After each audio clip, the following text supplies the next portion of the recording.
வணக்கம். நம்ம இப்ப இந்த ட்ரேட் சென்டர்ல இருக்கோம். இன்னைக்கு நம்ம கூட டாக்டர் அபிநயா மேடம் இருக்காங்க. இதுல வந்து இன்னைக்கு நிறைய ரிலேட்டடா ஸ்டடீஸ் இருக்கு, படிக்கணும்னா கோர்சஸ் இருக்கு. இருந்தாலும் குழந்தைங்களுக்கு வந்து மெடிசன் அப்படின்னாலே ஒரு எம்பிபிஎஸ், அதுக்கு அடுத்ததுல வந்து பாத்தீங்கன்னா அந்த பிடிஎஸ், தென் வந்து ஆயுஷ் கோர்சஸ். ஆனா என்னதான் சொன்னாலும் படிக்கணும்னு ஆசை இருக்கு பசங்களுக்கு. அந்த நீட்டுன்னு வரப்ப கொஞ்சம் தயக்கம் இருக்கு இல்லையா? அப்போ இந்த நீட் இல்லாம அதர் கோர்சஸ் என்ன இருக்கு அப்படின்றத நம்ம மேடம் கேட்கலாம். இந்த நீட் இல்லாம பட் ஆனா அதுக்கு ஈக்குவலா இருக்கிற மாதிரி என்ன courses? Yes, sir. So as you said, daily தந்துல இந்த எஜுகேஷன் இப்போ எவ்ரி இயர் நடத்துறாங்க. ஸோ இதுல மெயின் இது நாங்க என்ன இப்போ ப்ரொவைட் பண்றோம் அப்படின்னா, நீங்க சொன்னா not NEET courses and NEET courses. So allied health sciences, paramedical, இந்த மாதிரி கோர்சஸ் வந்து அவங்க நீட் இல்லைன்னா என்னென்ன படிக்கலாம் அப்படிங்கிற மாதிரி. இப்போ ஃபார் எக்ஸாம்பிள் பிஎஸ்சி கோர்சஸ் அப்படின்னு எடுத்துக்கிட்டோம்னாலே எவ்ரி சப்ஜெக்டே ஒரு 30 கோர்சஸ் பிஎஸ்சிலேயே பேராமெடிக்கல் கோர்சஸ் இருக்கு. ஸோ அதோட ஸ்கோப்ஸ் ஆனா அது அவங்க யூஸ் பண்ணா அவங்களுக்கு எவ்வளவு தூரம் யூஸ் ஆகும், அல்ல அதோட ஃபியூச்சர் பிளான்ஸ் என்ன, இல்ல அவங்களோட பிளேஸ்மெண்ட்ஸ் அதுக்கு ஏத்த மாதிரி எப்படி எப்படி இருக்கும்.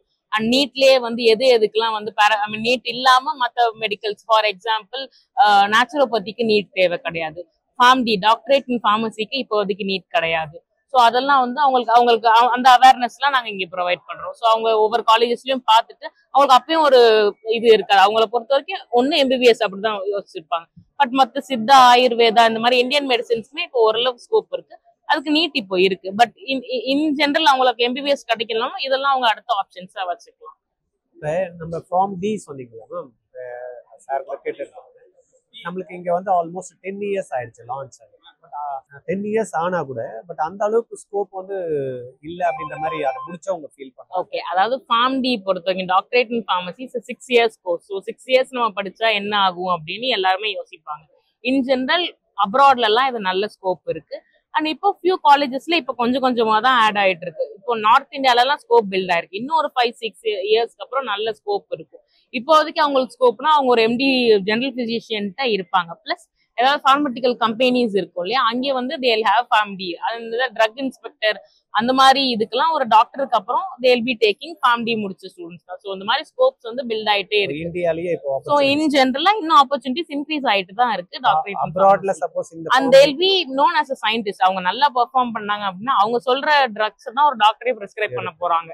ஸோ அதுல அந்தந்த இண்டிவிஜுவல் எவ்வளவு எஃபர்ட்ஸ் போடுறாங்கிறத பொறுத்தும் அந்த டிகிரியோட வேல்யூ இருக்கு. ஓகே. இந்த ஆக்குபேஷனல் தெரப்பி அந்த மாதிரியான கோர்சஸ்? எஸ், அதாவது BOT, occupational therapy, or allied health sciences, அதெல்லாம் வந்து ஒரு ஒரு பர்டிகுலர் அண்ட் ஸ்பீச் தெரப்பி, இது எல்லாமே அந்தந்த பர்டிகுலர் ஃபீல்ட்ல இருக்கிற ஸ்பெஷலைஸ்ட் டாக்டர்ஸ்க்கு அவங்க அசிஸ்டண்டா இருக்கிற மாதிரி இருக்கும். மோர் ஆர்லெஸ் அது நர்சிங் ரிலேட்டட் தான். ஆனா அது அந்த ஸ்பெசிபிக் இதுல வந்து அவங்க இப்பயே அந்த ஸ்பெசிபிக்கா அதுக்கு இல்ல போகும்போது அதுல மட்டுமே அவங்க கன்சர்ன் ஆகி அதுக்கான இதெல்லாம் அவங்களுக்கு போயிட்டே இருக்கும். இப்போ இன் ஜெனரல் பாத்தீங்கன்னா எம்எஸ்சி எம்ப்ரியாலஜின்னு ஒரு கோர்ஸ் இருக்கு. அதுக்கு என்ன பண்ணும் அப்படின்னா அவங்க பிஎஸ்சில எனி லைஃப் சயின்சஸ் பிஎஸ்சி அது முடிச்சதுக்கு அப்புறம், அதுக்கு இப்போதைக்கு பிஎஸ்சி கிடையாது. எம்எஸ்சி எம்ப்ரியாலஜி படிக்கணும்னா எனி லைஃப் சயின்சஸ் பிஎஸ்சி முடிச்சுட்டு அதுக்கப்புறம் வந்து அவங்க வந்து எம்எஸ்சி எம்ப்ரியாலஜி பண்ணலாம். ஏன்னா இப்போ ஐவிஎஃப், இன்ஃபர்டிலிட்டி எல்லாம் ரொம்ப காமனா இருக்கிறதுனால அதுக்கு இப்போலாம் நல்ல ஸ்கோப்ஸ் இருக்கு சார். இந்த ஃபோரன்சிக் மெடிசன் சம்பந்தமான. ஓகே, ஃபார் எக்ஸாம்பிள் இப்போ இந்த ஃபாரன்சிக் இல்லைன்னா வந்து இந்த நார்கோட்டிக்ஸ் இதெல்லாம் வந்து அடுத்து இருக்கிற ஃபீல்ட். அதுக்கு வந்து இன் ஜெனரல் பெரிய ஸ்கோப்ஸ் அப்படிங்கிறது இல்லை, ஏன்னா சீட்ஸே ரொம்ப லிமிட்டட் தான். பட் பண்ணாங்கன்னா அதுக்குமே கவர்மெண்ட் சைட்ல இந்த ஃபாரன்சிக் மெடிக்கல் ஆஃபீஸஸ் இங்கெல்லாம் சான்சஸ் இருக்கு. இப்போ ரீசெண்டா ஒரு 2 இயர்ஸ் பிஃபோர் ஐஐடியில் வந்து இன்ஜினியரிங் அண்ட் மெடிசன் ரெண்டுமே சேர்ந்த மாதிரியான ஒரு கோர்ஸ். ஓகே, ஐஐடி கோர்சஸ்ல artificial intelligence and medico engineering இருக்கு, அந்த இன்ஸ்ட்ருமெண்டேஷன்ஸ் இருக்கு. அதெல்லாம் இப்போ பூம் ஆயிட்டு இருக்கிற கோர்சஸ். இப்போ ஐஐடில வந்து அதுக்கு மொத்தமே 30 சீட்ஸ் தான் இருக்கு. அதெல்லாம் வந்து இப்போ இன் ஜெனரல் நியூவா வந்திருக்கிற கோர்சஸ்ல அதுவும் ஒண்ணு. அது போக போக போக நம்மளுக்கு வந்து அதுல என்ன ஆப்பர்ச்சுனிட்டிஸ் இருக்கு? ஏன்னா நிறைய பசங்க இன்னைக்கு வந்து பாத்தீங்கன்னா சென்னையில ஐஐடில இருக்குன்றதுனால ஆக்சுவலா நார்மலா ஐசர் எக்ஸாம், ஐசர் ஆப்டிடியூட் எக்ஸாம் எழுதுவோம். ஐசர்னாலே அந்த சைட்ல இருக்கிறோம், அதெல்லாம் எழுத மாட்டேன். பட் இன்னைக்கு வந்து அது சென்னையில இந்த ப்ரோக்ராம் இருக்கு, அந்த ஐசர் எழுதணும் அப்படின்னா நிறைய பேர் வராங்க.